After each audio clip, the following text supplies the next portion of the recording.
고대로부터 내려와서 형제들을 가르치되 너희가 모세의 법대로 할례를 받지 아니하면 능히 구원을 받지 못하리라 하니 바울 및 바나바와 그들 사이에 적지 아니한 다툼과 변론이 일어난지라.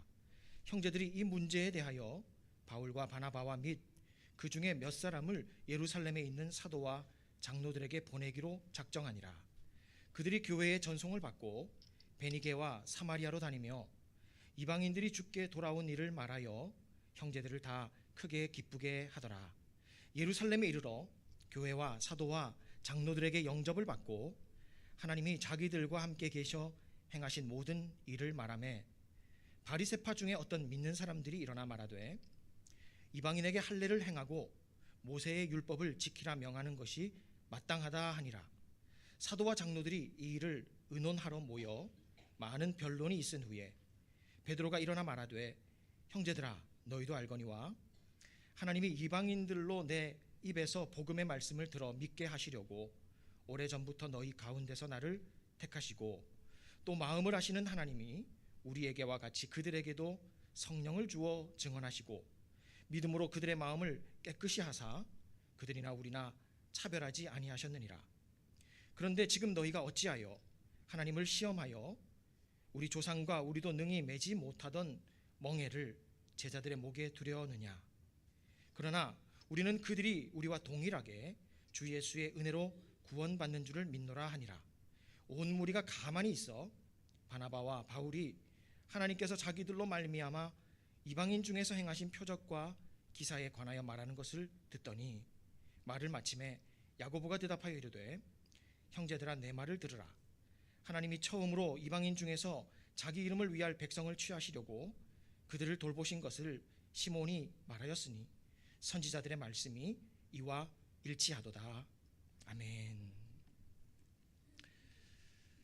여러분, 프리즘이라고 하는 것이 있습니다. 투명한 삼각 유리막대를 프리즘이라고 하는데요, 과연 어디에 쓰는 물건이겠습니까?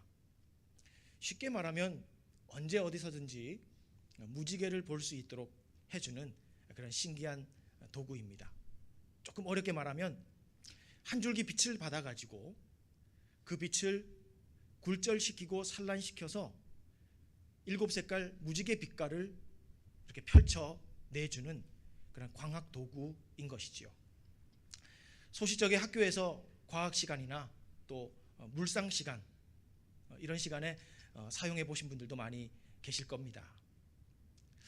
그런데 왜 제가 오늘 이 시간 프리즘 이야기를 꺼내고 있을까요? 그것은 다름 아니라 오늘 우리가 펼쳐놓은 이 본문을 담고 있는 사도행전이 바로 거룩한 프리즘 현상이다, 그렇게 말할 수 있기 때문이지요. 무슨 말일까요? 여러분 모두 다 사도행전이 28장으로 이루어진 긴 책이다라는 사실을 알고 계실 겁니다. 그런데 정작 이 긴 사도행전이라고 하는 이 책이 하나님께서 예수 그리스도를 통해 우리에게 주신 약속의 말씀 한 구절, 바로 그 한 구절을 구체적으로 어떻게 성취했는지를 보여주도록 펼쳐놓으신 그런 내용이 사도행전 28장이다라는 겁니다. 구체적으로 말해보자면 사도행전의 구조를 보게 되면 1장부터 7장까지, 그리고 8장부터 10장까지, 11장부터 28장까지 나뉘어진 내용들을 우리가 보게 되는데요, 이 나뉘어진 내용들이 바로 한 절의 말씀을 풀어낸 것이다라는 겁니다. 과연 그 한 절의 말씀이 무엇일까요? 사도행전 1장 8절 말씀인데 우리 같이 한번 읽어보도록 하겠습니다. 오직 성령이 너희에게 임하시면 너희가 권능을 받고 예루살렘과 온 유대와 사마리아와 땅끝까지 이르러 내 증인이 되리라 하시니라. 아멘. 바로 이 말씀 한 구절이 28장에 28장에 펼쳐져 있다, 그 말입니다. 1장부터 7장까지는 예루살렘과 온 유대의 복음이 증언되는 것을 기록하고 있고요, 8장부터 10장까지는 사마리아까지 복음이 증언되는 것을 기술하고 있고, 그리고 11장부터 마지막 28장까지는 땅끝까지 복음이 증언되는 과정을 서술해주고 있더라라는 겁니다. 그러니까 정말로 거룩한 프리즘 현상이다 말할 수가 있는 거지요. 그런데 오늘 우리가 함께 관심을 가져보고자 하는 것은요, 이 과정 속에 사용되어진 프리즘입니다. 프리즘. 과연 무엇이 이 한 절의 말씀을 28장에 걸쳐서 역사 속에 나타나게 했는가? 바로 그 프리즘은 다름 아니라 교회입니다. 교회. 사도행전에는 두 개의 교회가 나오고 있는데요, 전반부에는 예루살렘 교회, 그리고 후반부에는 안디옥 교회가 출현하여서 그 사도행전의 역사를 엮어가고 풀어가고 있습니다. 바로 이 두 개의 교회가 프리즘이라는 것이죠. 그런데 오늘 우리가 펼쳐놓은 이 본문의 내용을 보니까 이 교회들의 지금 중대한 위기가 찾아들었습니다.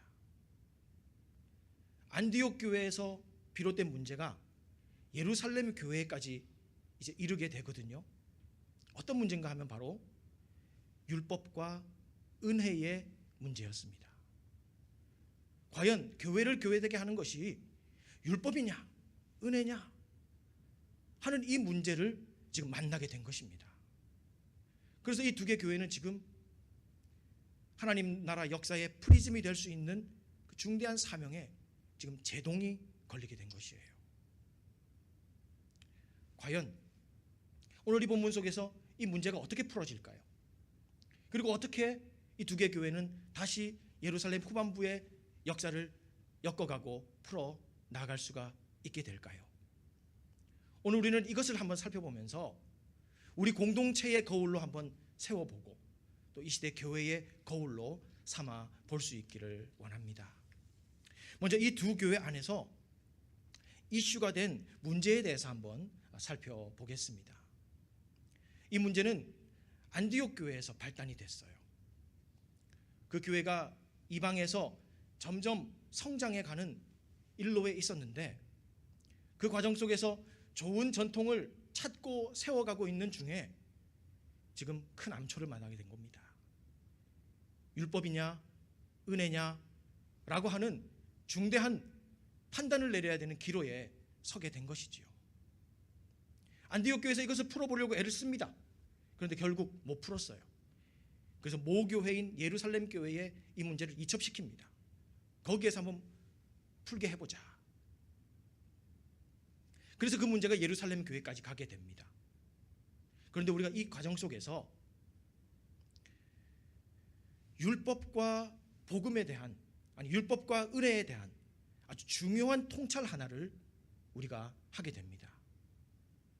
그것이 무엇인가 하면요, 율법이 교회 안에 득세할 때 어떤 결과가 오는가, 그리고 또한 은혜가 교회 안에 흐르고 통할 때 어떤 결과가 오는가, 이것이 오늘 이 본문의 과정 속에 굉장히 중요하게 다루어지고 있다는 것입니다. 우선 율법이 교회 안에 득세할 때 어떤 결과가 오는지를 한번 살펴보겠습니다. 본문을 보게 되면 안디옥 교회 그리고 예루살렘 교회에서 공교롭게도 각각 율법이 굉장한 보이스를 내게 되는 그런 상황이 나옵니다. 1절과 5절인데요. 먼저 1절을 한번 보도록 하겠습니다. 1절을 보면 안디옥 교회의 상황입니다. 어떤 사람들이 유대로부터 내려와서 형제들을 가르치되 너희가 모세의 법대로 할례를 받지 아니하면 능히 구원을 받지 못하리라 하니.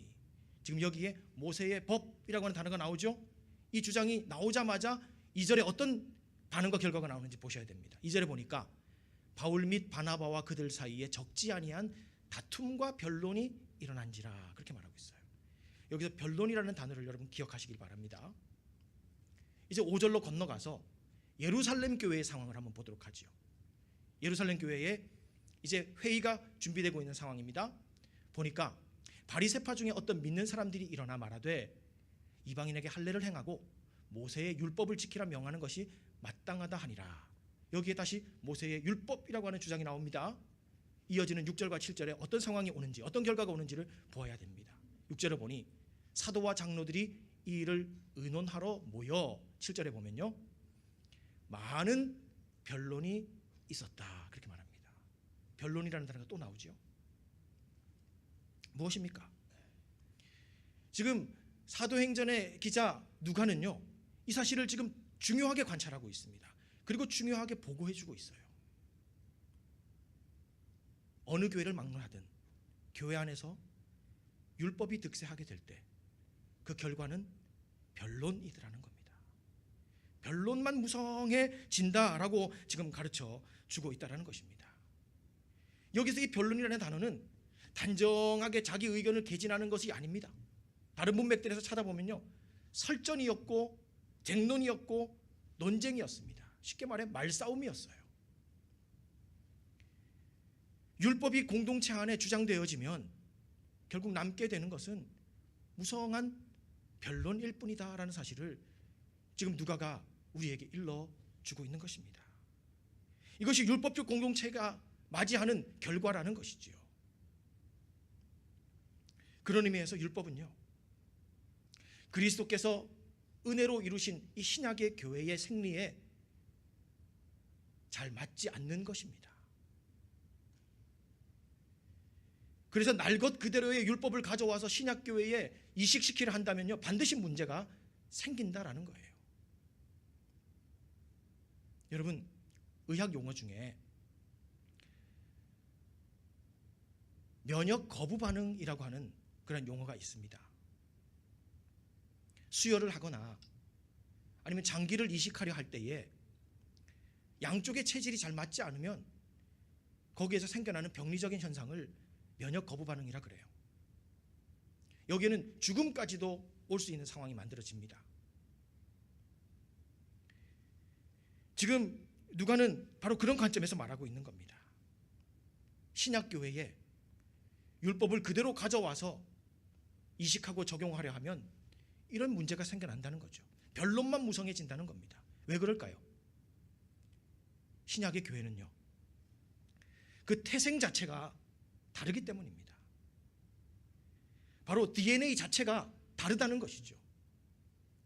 예수 그리스도께서 주신 그 은혜 위에 세워진 교회이기 때문에 은혜의 DNA를 신약교회가 가지고 있다는 겁니다.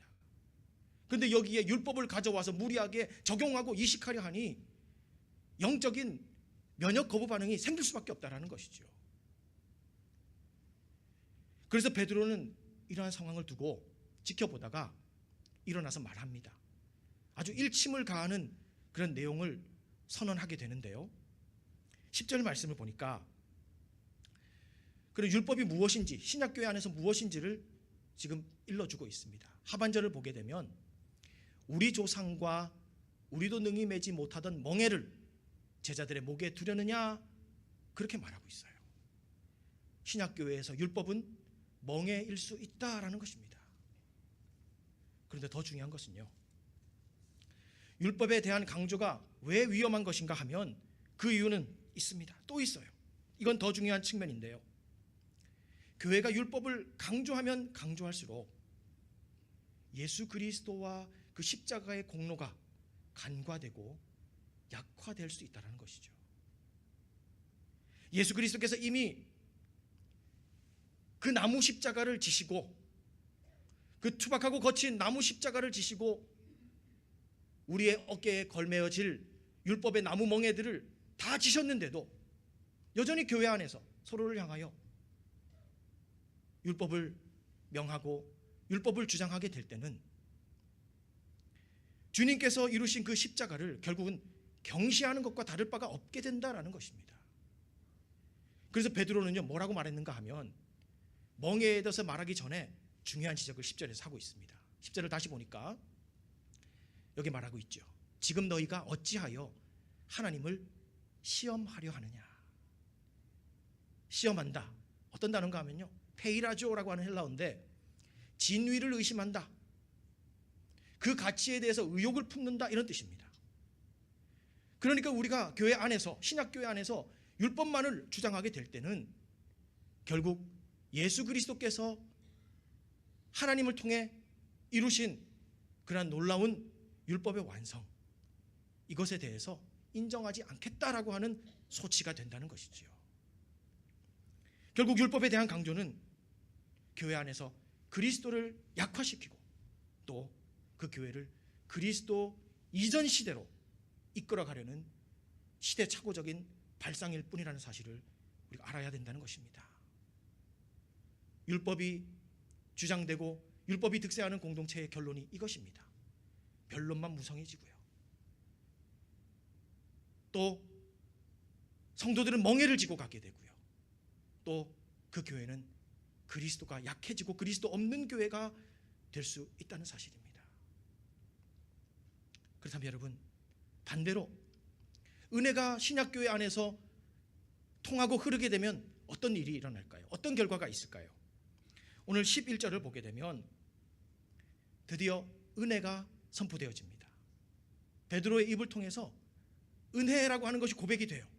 11절을 보니까 그러나 우리는 그들이 우리와 동일하게 주 예수의 은혜로 구원받는 줄을 믿노라 하니라. 은혜가 고백됩니다. 그렇다면 그 뒤에 어떤 상황이 이어질까요?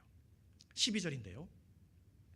온 무리가 가만히 있어 바나바와 바울이 하나님께서 자기들로 말미암아 이방인 중에서 행하신 표적과 기사에 관하여 말하는 것을 듣더니, 어떤 상황이 왔다고요?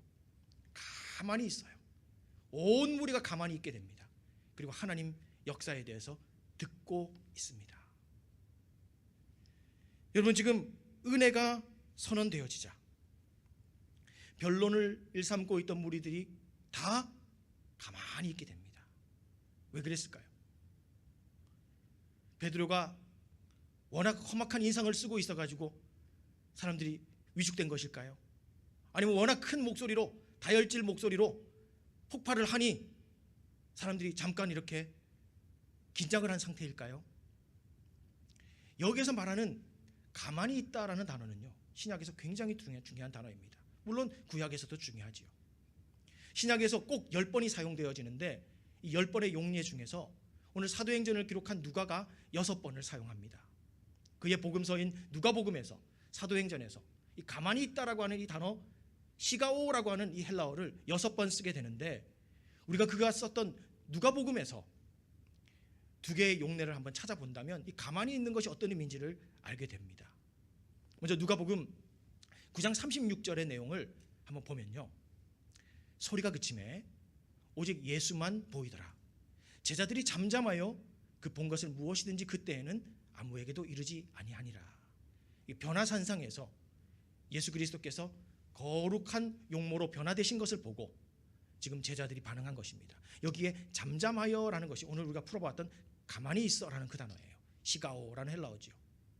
또 다른 용례를 하나 더 볼까요? 누가복음 20장 26절입니다. 그들이 백성 앞에서 그의 말을 능히 책잡지 못하고 그의 대답을 놀랍게 여겨 침묵하니라. 여기 침묵하다라는 단어가 나오죠. 가만히 있다라는 단어와 같은 것입니다. 시가오. 어떤 상황인가 하면요, 이제 세금에 대한 구설수에 예수님께서 휘말리자 가이사의 것은 가이사에게, 하나님의 것은 하나님께, 그런 선언을 하자 거기에 둘러 모인 자들이 지금 그 앞에서 놀랍게 여기며 침묵하는 상황이 된 겁니다. 여러분, 이쯤 되면 가만히 있어라는 단어의 의미를 아시겠죠? 가만히 있어라는 것은요, 신적인 영광과 권능 앞에서 사람이 압도되어져서 더 이상 사람의 생각과 논리와 언어와 행동이 퍼즈되는, 잠시 정지되어지는, 그리고 이제 그 하나님의 말씀과 뜻, 계시 앞에 옴짝달싹 못하게 되는 그런 상황, 그런 상태, 이것이 바로 가만히 있다라는 단어입니다. 이 상태가 언제 이루어진다고요? 온갖 율법이 무성할 때 이러한 상황이 공동체 안에 온다고요? 그렇지 않습니다. 은혜가 선언되어질 때, 은혜가 깨달아질 때, 바로 그 은혜 앞에서 온 공동체는 가만히 있게 된 것입니다. 하나님의 영광과 권능 앞에서 오로지 말씀하옵소서 듣겠나이다 하는 상태가 된다는 것이지요. 이처럼 신약교회는요, 은혜가 흘러야 합니다. 은혜가 소통되어야 합니다. 신약교회의 태생이 은혜이기 때문에 그래요. 은혜의 DNA를 가지고 있기 때문에 그런 것입니다. 교회가 진정으로 살고, 교회가 진정으로 성장하고, 교회가 진정으로 기동하고, 교회가 진정으로 그 사명을 감당하려면 바로 우리 하나님의 은혜가 그 공동체에 흐르고 통해야 한다는 것입니다. 오늘 우리 교회 공동체 안에 율법의 주장으로 말미암은 변론이 생산되는 것이 아니라 오직 은혜의 선언과 은혜의 깨달음으로 말미암아 사람은 잠잠하고 하나님의 뜻과 하나님의 섭리와 역사만이 풀어져 나가는 그런 공동체로 오늘 다시 한번 거듭날 수 있기를 축원합니다. 그렇다면 사랑하는 여러분, 이처럼 은혜가 통하고 은혜가 흐르는 그런 공동체는 어떤 특성을 가지게 되는지 좀 더 깊이 한번 상고해 보기를 원합니다. 오늘 이 본문 속에서 두 개의 교회를 우리가 관찰할 때에 그 두 개의 교회 안에서 율법과 은혜가 각각 힘을 얻게 될 때 그 율법과 은혜가 공히 어떤 논리와 화법을 가지게 되더라는 거예요. 다시 말해 율법도 어떤 논리와 화법을 가지고 있고요, 또 은혜도 어떤 논리와 화법을 가지고 있더라는 것입니다. 한번 비교를 해보면 먼저 율법과 은혜 속에 나타나는 논리의 차이를 한번 보겠습니다. 라직의 차이죠.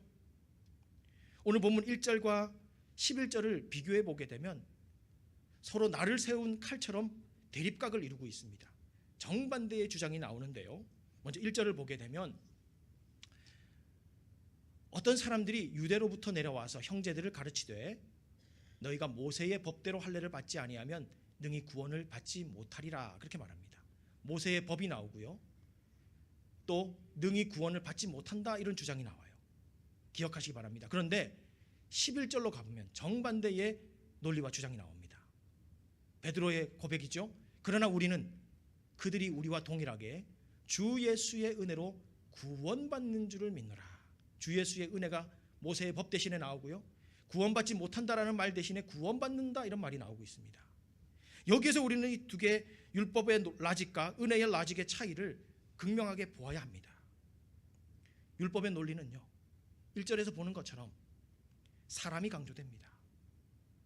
사람의 의무가 주목되게 되고요, 구원받지 못한다라고 생각되어지는 어떤 부류들이 부각되어지면서 그들을 차별과 분리의 자리로 내몰게 됩니다.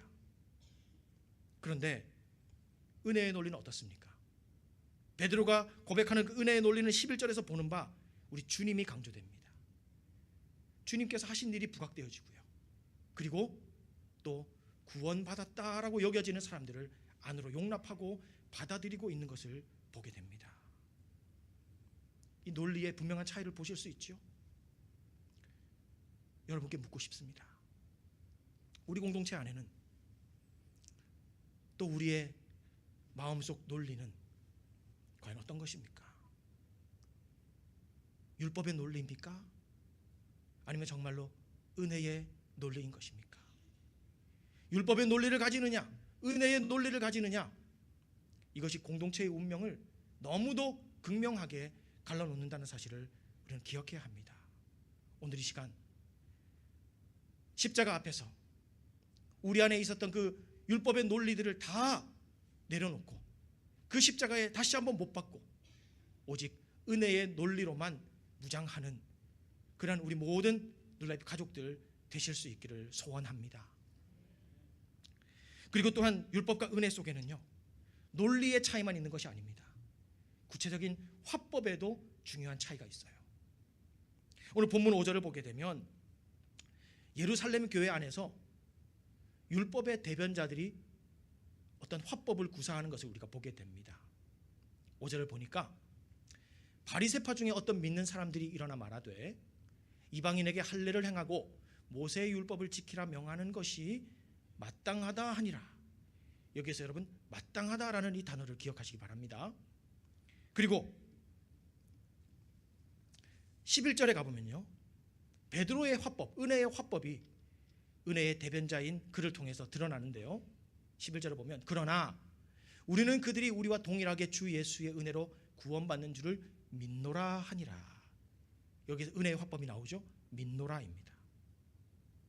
마땅하다라는 율법의 화법과 믿노라라고 하는 이 은혜의 화법이 지금 너무나 다르게 나오고 있다는 사실이죠. 여러분, 이 화법의 차이를 한번 생각해 볼까요? 먼저 마땅하다, 이것이 마땅하다라고 하는 이 율법의 화법은요, 사람의 행위를 지시하는 것입니다. 그렇죠? 그런데 반면에 은혜의 화법인 민노라는 어떤 것입니까? 나와 우리의 믿음을 고백하는 것입니다. 또한 이 마땅하다라고 하는 이 지시하는 율법의 화법은 다른 사람들에게 그 책임을 넘기는 것입니다. 의무를 넘기는 거죠.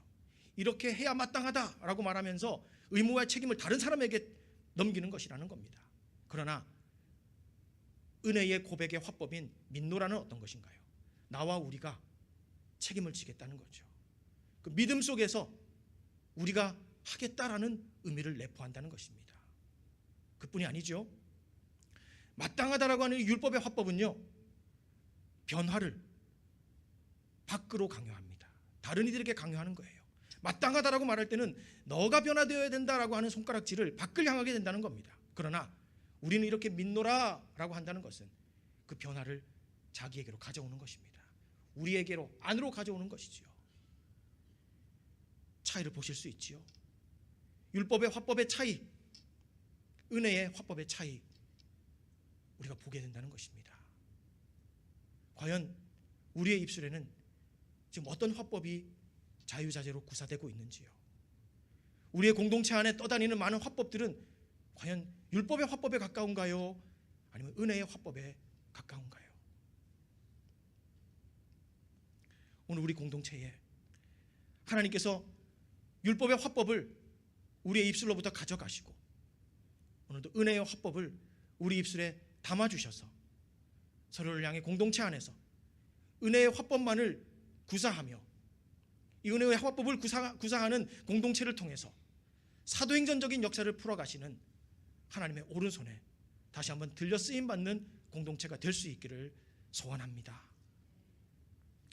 이처럼 율법과 은혜는요, 서로 다른 논리와 화법을 가지고서 공동체를 만들어가고 공동체를 변화시켜가고 공동체를 결정시켜갑니다. 예루살렘 교회와 안디옥 교회는 바로 이 율법의 논리와 화법을 이제는 버리고 은혜의 화법과 은혜의 논리를 붙잡고 은혜가 통하고 은혜가 흐르는 그런 교회로 거듭나게 됩니다. 그리고 사도행전 후반부의 역사를 마침내 함께 써내려 가게 되었다라는 것이지요. 그렇다면 바로 이 두 교회가 은혜의 공동체로 진입하게 된 결정적 계기가 무엇인가?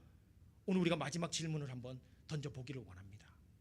과연 어떻게 이 두 교회는 은혜 속으로 들어가게 되었는가? 다시 한번 본문으로 돌아가 보지요. 여전히 예루살렘 회의가 계속되어지고 있는 상황입니다. 그런데 여기에서 결정적 역할을 하는 한 사람이 일어나게 됩니다. 그가 누군가 하면 야고보입니다.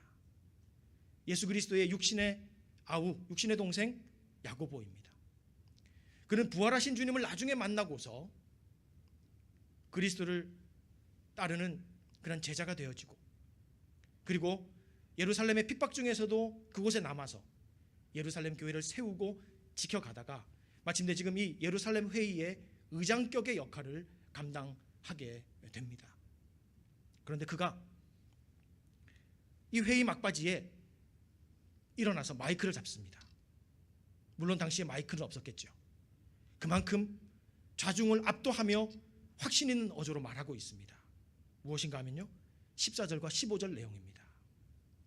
이 말씀을 보니까 하나님이 처음으로 이방인 중에서 자기 이름을 위할 백성을 취하시려고 그들을 돌보신 것을 시몬이 베드로가 말하였으니 선지자들의 말씀이 이와 일치하도다. 지금 야고보가 뭐라고 말하고 있습니까? 베드로의 이야기를 쭉 경청하다가 마침내 일어서서 내가 판단하는데 베드로의 말이 옳다. 은혜가 옳다. 왜? 선지자들의 말씀이 이와 일치하기 때문이다 라고 지금 선언을 하고 있는 것입니다. 여기에서 우리는 아주 묵직한 포인트를 여기에 두어야 합니다. 지금 야고보가 지금 이 교회 공동체를 은혜 속으로 이끌어가고 있는 그 근거가 무엇입니까?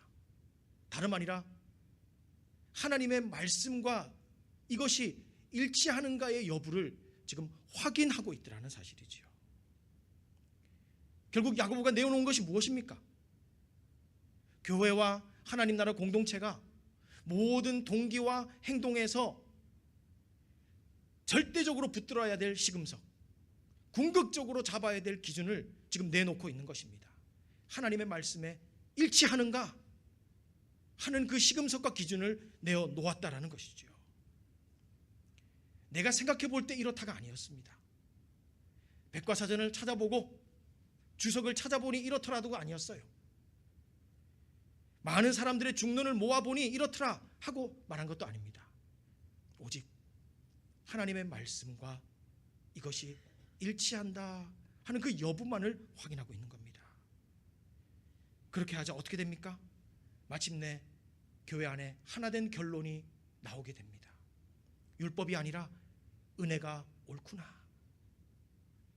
바로 그 대전제를 세워놓고 지금 예루살렘 교회와 안디옥 교회는 온전한 구원론을 확립하게 되고 선교의 방향을 확정하면서 사도행전 후반부에 놀라운 역사를 이어가게 되었다는 것입니다. 그렇습니다. 교회가 은혜 속에 하나 되어지는 근본적인 원칙은 이것입니다. 누군가의 감정적인 선동으로 하나 되자 그렇게 외친다고 해서 진정한 하나가 이루어지는 것이 아닙니다. 권위를 가지고 권위를 내세워 너의 주장을 꺾어라라고 한다고 해서 진정한 하나가 되는 것이 아니에요.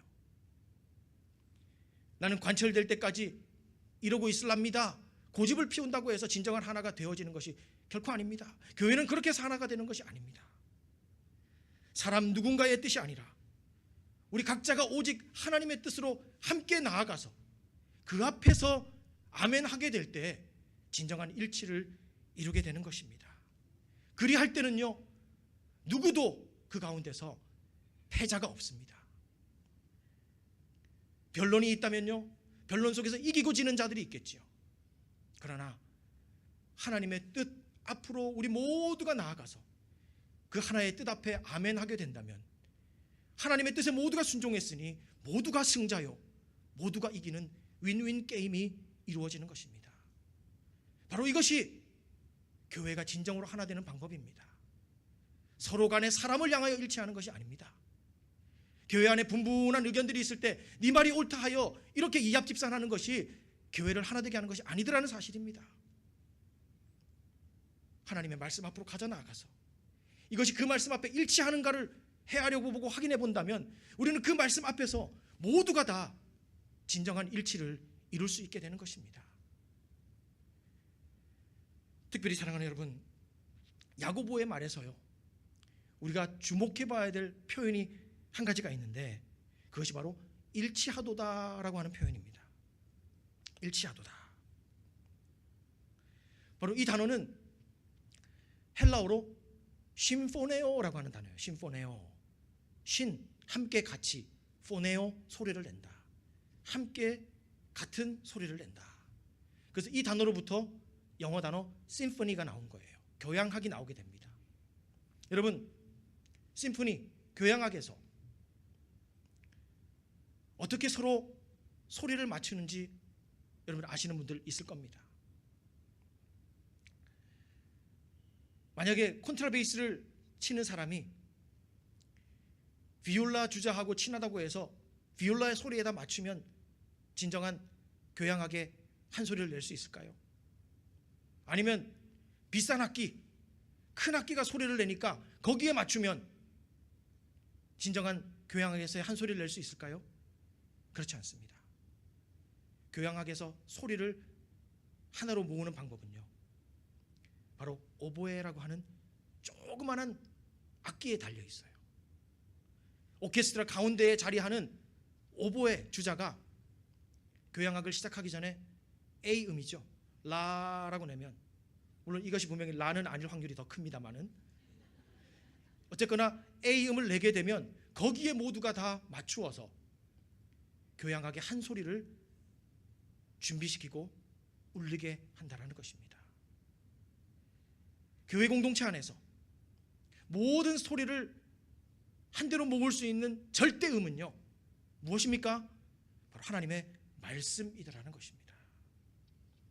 이 말씀에 대한 일치가 이루어질 때 진정으로 교회는 하나 되어지고, 거기에 모두 패자 없는 승자로서 하나님의 뜻 가운데 참된 일치를 이루게 된다는 것입니다.